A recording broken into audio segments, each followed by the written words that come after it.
Metropolis is a practice led research project that explores visual and theoretical shifting genre boundaries between still and moving image from a practitioner's experience to form a series of what I call Cine moments.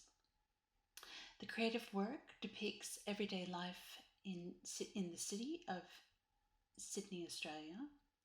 The blurred boundaries are found in the overlap between still and moving image to create a hybrid experimental visual form. Within this presentation, I argue that a series of cine moments, as a series of video loops on multiple screens, configures a contemporary form of city symphony.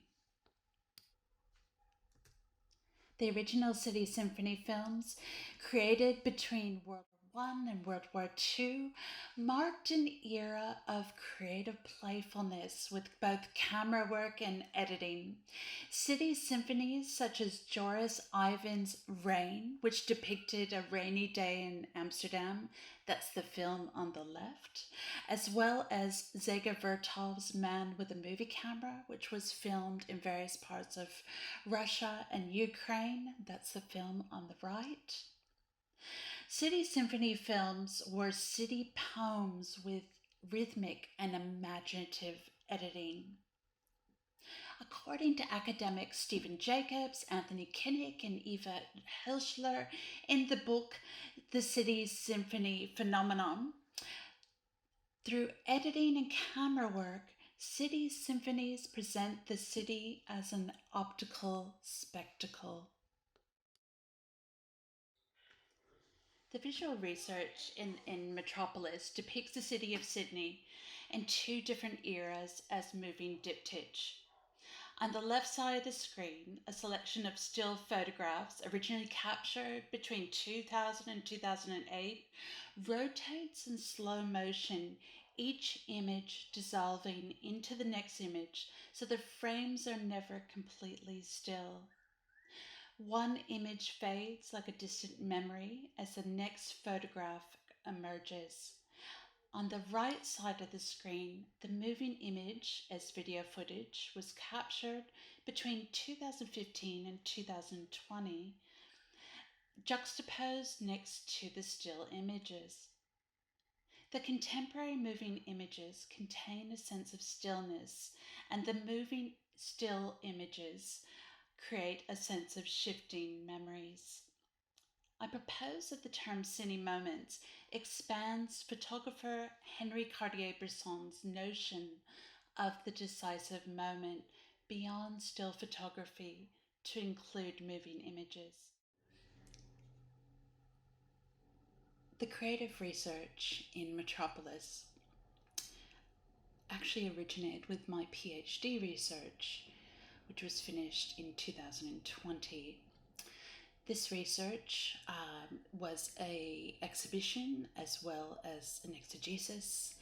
And in the exhibition, one very small segment of the three-room exhibition was a moving diptych of images from 20 years previous of a series of three drag queens paired with contemporary film footage. I'm going to be playing this in the background while I speak a little bit more about the Metropolis research. Metropolis is a monochrome series of projected screen diptych of still and moving images portraying the urban landscape and ethereal light of Sydney, Australia. The work blends intermediate forms of the photo essay, book layouts, and slideshows through its evolution to link photography and film in what I propose is a contemporary city symphony form in the blurring of genre boundaries. The result is what Jem Cohen refers to as a moving photo book. The moving diptych slideshow, Then and Now, features a trio of drag queens known as the Glitzy Glamour Glitter Girls. The cine moments of Then and Now, as well as the current series Metropolis, makes direct temporal connections between black and white archival street still photographs featured on the left side of the screen and the more recent moving image footage on the right, but the still images in the moving footage fade slowly to transition to other frames. The moving diptych brings the past into the present through the layers of temporality, memory, and meaning. The images from the past open up new possibilities for moving images to create new meaning through juxtaposition of the same or similar subject matter in the urban environment. The theories and visual notions of Alexandra Struck, Agnes Varda, Henri Cartier-Bresson, Zega Vertov, and Raymond Balleur are the conceptual foundation of the practice-led research and ideas in this presentation. Theorist and filmmaker Alexandra Struck introduced the notion of the camera stylo or camera pen. French New Wave filmmaker Agnes Varda describes the term cinécriture as a way of understanding the practice and thoughts of the filmmaker. These ideas from Struck and Varda of visual storytelling and conveying thoughts, ideas, and feelings as though writing with a camera underpin my own approach to lens-based practice. Henri Cartier-Bresson's influential photography book, The Decisive Moment, published in 1952, focused on photographs from his early career. The English title defines the formal notion of the perfect still image in the photographic frame. However, the book was originally called Images à la sauvette in French, which loosely translates as images on the run. The French definition, therefore, relates to the spontaneity of capturing images. With his 14-page introduction to the book, Cartier-Bresson wrote, "I prowled the streets all day, feeling very strung up and ready to pounce, determined to trap life, to preserve life in the act of living. Above all, I craved to seize, in the confines of a single photograph, the whole essence of some situation that was in the process of unrolling itself before my eyes." According to Nadia Baer, the notion of the decisive moment became a mythology in the field of photography. The English translation of the idea surrounding the decisive moment was different to the meaning of the French book title, Images à la sauvette. Cartier-Bresson was French, and the English title was derived from the translation taken from two quotes from the introduction. According to the written introduction to his 2018 exhibition at the International Center for Photography in New York, Cartier-Bresson later bristled at the implication when it became known as his brand, for he didn't believe that a photo could be taken at only one decisive moment. Baer suggests, on the other hand, that the decisive moment to Cartier-Bresson was a moment of inspiration and action. In 1947, before the publication of Cartier-Bresson's seminal book, Lincoln Kirsten suggests in a MoMA catalogue of the Cartier-Bresson exhibition there that his vision fuses what he sees, where and when, and how he feels about it. The mindset of the filmmaker capturing and editing video footage captured on the streets of the city can be linked to filmmaker Zega Vertov's cinematic terminology and manifesto outlined in Kino Eye. He explains the state a filmmaker reaches in creative moments behind the camera. In his revolutionary film manifesto, Vertov writes, "I am the keen eye, I am a mechanical eye, I, a machine, show you the world as only I can see it." In the essay The Double Helix from the exhibition Passage de l'image, it is between images that passages and contamination of beings and systems occur more and more often, and such passages are sometimes clear but sometimes hard to define, and above all, to give a name to. According to Balleur, passages that exist between still photography and moving image explicate and explore the liminal space between traditional boundaries of documentary, experimental film, and photography. The work of photographer and filmmaker Robert Frank is the inspiration through the prism of overlapping boundaries between still and moving images in the exhibition installation Robert Frank Books, Films, 1947 to 2015 in Istanbul, Turkey. For the connection of the still image, edited sequence, and moving images. The exhibition featured scroll like vertical sheets on paper hanging on the walls from ceiling to floor, printed with sequences of photographs. In the middle of the main exhibition space, Robert Frank's printed books hung from the ceiling on long strings. Meanwhile, in an adjacent dark room, Frank's films played on a loop. This specific exhibition was a genesis for my research on cine moments. The approach and methodology used in the project Metropolis combines a participant observer approach to wandering city streets in Sydney with a camera to record what I saw unfold spontaneously in front of the camera. The still images were captured using a plastic camera in a fluid movement resembling a dance of slow motion to circle a frame and then record one frame before moving on. This camera dance of movement has been described by photographer Henri Cartier-Bresson in his introduction to the decisive moment, as well as filmmaker anthropologist Jean Rouche's notion of cine trance to explain the subconscious state filmmakers experience behind the camera and key moments of their observational lens-based work. Rouche compares the filmmaker in action behind the camera to a bullfighter in front of the bull with the reflexes of a gymnast.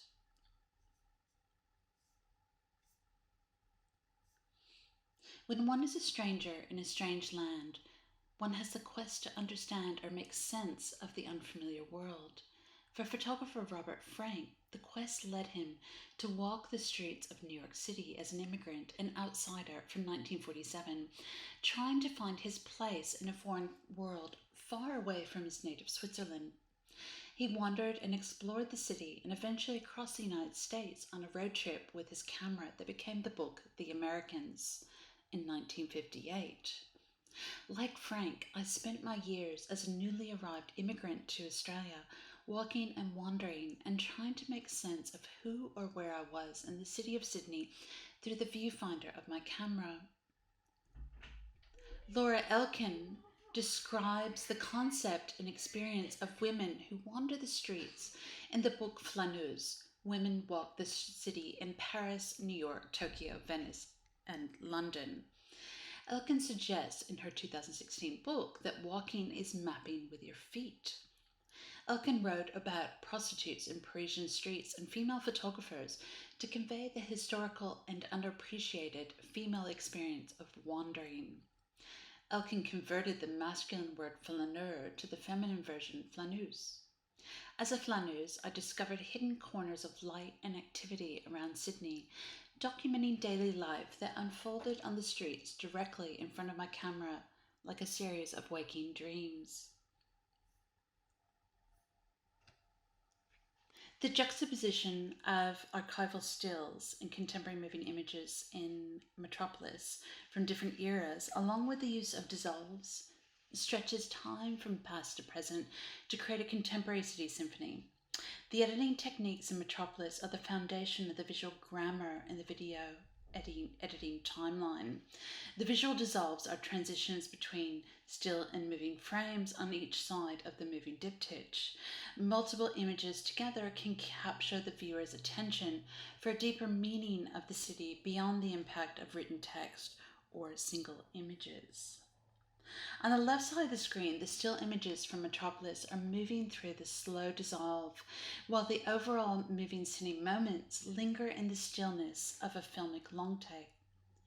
There's a temporal shift from the analog still photographs of Metropolis, viewed individually, to the moving images of urban daily life in Sydney. The still images with dissolves appear and disappear in a sense of dreamlike memory of a scene coming to life, then blurring into the next. The historical images inform but do not set strict boundaries for the juxtaposition of the moving images positioned on the right side of the screen. Zega Vertov's film Man with a Movie Camera, 1929, features a montage edited as a freeze-frame sequence of a horse and carriage. In this particular scene, edited by Elizaveta Svidlova, the renowned film editor and Vertov's wife, combines still and moving images. My own editing process in the Metropolis video timeline mirrors Svidlova's editing process, using a series of still frames interspersed and juxtaposed with moving frames to create individual cine moments. This editing technique is reflected in this specific symphony montage with still images and moving images to create an intuitive intellectual flow of images. Theorist Laura Mulvey refers to the still and moving sequence as a source of visual pleasure. According to Mulvey, Svidlova's temporal and dynamic editing techniques using still frames with moving images evokes the uncanny. Mulvey writes, "She holds the inert film strip in her hands. She winds it on the editing table. She cuts out certain frames. The inanimate frames come back to life." Part of this magic at the editing table is in the rhythmic reordering of the material to create transformation. Laura Mulvey suggests the spectator is brought back with a heightened consciousness of the blending of two kinds of time. Ultimately, multiple screens of Metropolis as cine moments depict shifting border zones of image forms by blending the visual syntax as well as a reinvention of shifting mediums between still and moving images. The moving diptych of Metropolis as cine moments introduces a visual method to offer new perspectives on the relationship between the past and present in the city of Symphony, fading and merging on a loop. The cine moments viewed on separate screens of projected loops are grouped together. Intended as a video installation, the cine moments of Metropolis are an ellipsis in visual grammar, lingering and overlapping from one image to another, portraying a changing city over time, with a sense of moving and stillness together in each frame. These screens together expand the traditional experimental genre boundaries of the City Symphony into a hybrid contemporary form.